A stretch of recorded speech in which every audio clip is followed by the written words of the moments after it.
Hi friends, வாங்க இன்னைக்கு கொங்கு நாட்டு ஸ்பெஷல் சந்தகை தாங்க. சந்தகை இடியாப்பம் ஒன்றுங்களா? கண்டிப்பாக கிடையாதுங்க, ரெண்டும் வேறு வேறு. இந்த சந்தகை நம்ம எப்படி செய்கிறோம் பார்க்கலாங்களா? அதுக்கு நம்ம 2 டம்ளர் புழுங்கலரிசி 1/2 கிலோ எடுத்திருக்கேங்க. நான் புழுங்கலரிசி சேர்த்திக்கலாம், இல்லைன்னா பச்சரிசி, இட்லி அரிசி, இது 3ல் எந்த ரைஸ் வேணாலும் சேர்த்திக்கலாம். நல்லா 4 மணி நேரம் நல்லா ஊற வச்சு எடுத்துக்குங்க. அதுக்கப்புறமா கிரைண்டரில் நல்லா நைஸாக, எந்த அளவுக்கு நைஸாக அரைக்க முடியுமோ அந்த அளவுக்கு நைஸாக அரைச்சிக்குங்க. அதுக்கப்புறமா மாவில் கொஞ்சமாக உப்பு சேர்த்திக்குங்க. இந்த மாவு அரைச்ச உடனே நம்ம இட்லி செய்யணுங்க. ஏன்னா புளிச்சதுன்னா நல்லா இருக்காது. மாவு அரைச்சிட்டு உடனே நம்ம இட்லி பாத்திரத்தில் இட்லி ஊற்றி வச்சு வேக வச்சு எடுக்கணுங்க. அப்போ தான் நமக்கு நல்லா இருக்கும். இல்லைன்னா இட்லி புளிச்சதுன்னா நமக்கு அந்த சந்தகையும் ஒரு மாதிரி புளிப்பாக இருக்க மாதிரி இருக்கும்.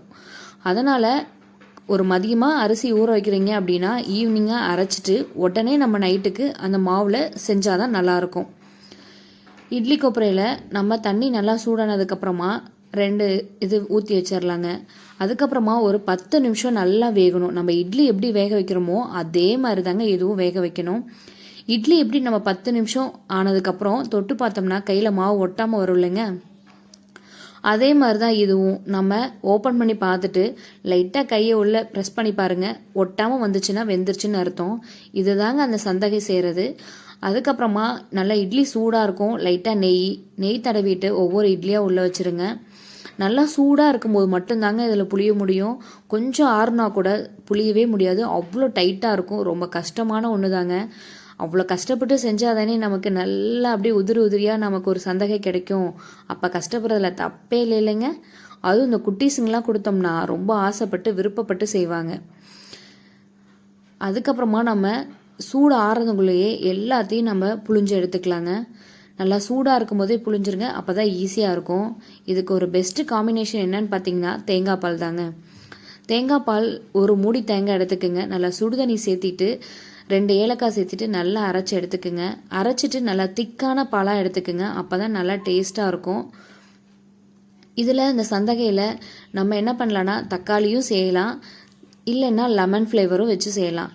நான் இன்னைக்கு தக்காளியில் எப்படி செய்கிறதுன்னு செஞ்சு காமிக்கிறேன். அதுக்கு ஒரு வடை சட்டியில் 2 ஸ்பூன் எண்ணெய் ஊற்றிக்கிங்க. எண்ணெய் நல்லா காஞ்சதுக்கப்புறமா கடுகு, அதுக்கப்புறமா கடலைப்பருப்பு லைட்டாக ஒரு கோல்டன் கலராக வந்ததுக்கப்புறமா நல்லா நீல வாக்கில் கட் பண்ணி வச்ச ஒரு பெரிய வெங்காயம், 2 பச்சை மிளகாய் அதையும் சேர்த்திட்டு ஒரு கொத்து கருவேப்பிலை சேர்த்திக்கிங்க. நல்லா வெங்காயம் வதங்கினதுக்கு அப்புறமா நம்ம தேவையான அளவு உப்பு சேர்த்திக்கலாங்க. உப்பு நமக்கு அந்த சந்தகையில் இருக்கான்னு பாருங்கள். கொஞ்சம் கம்மியாக இருந்துச்சுன்னா இதில் உப்பு அதிகமாக சேர்த்திக்கிங்க. ஏன்னா 2லேயுமே அதிகமாக சேர்த்திட்டிங்கன்னா ரொம்ப கச்சாப்பில் இருக்கும்.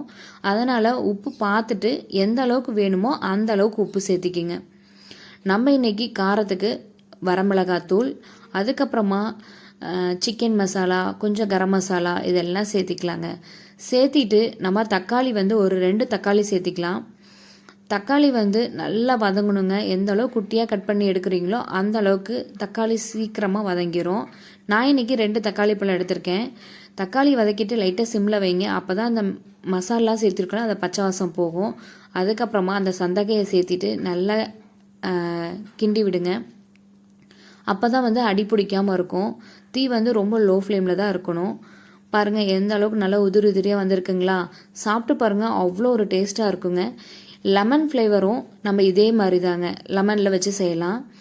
அதுக்கப்புறமா அந்த சந்தகையும் அந்த கொஞ்சம் பால், நாட்டு சக்கரை, இல்லைன்னா நம்ம ஒயிட் சுகரும் சேர்த்திக்கலாங்க. இதுக்கு இன்னொரு காம்பினேஷனும் இருக்குது. நம்ம வெல்லம் இருக்கும் இல்லைங்க, வெல்லத்தை நல்லா காய்ச்சி பாவு மாதிரி எடுத்துட்டு அதுக்கப்புறம் இந்த சந்தகையோடு வச்சு சாப்பிட்டாலும் அவ்வளோ ஒரு டேஸ்ட்டாக இருக்குங்க. நீங்களும் உங்கள் வீட்டில் செஞ்சு பார்த்துட்டு எப்படி இருக்குன்னு சொல்லுங்கள். மறக்காமல் உங்களுக்கு இந்த சேனல் பிடிச்சிருந்தா லைக் பண்ணுங்கள் அண்ட் சப்ஸ்கிரைப் பண்ணுங்கள்.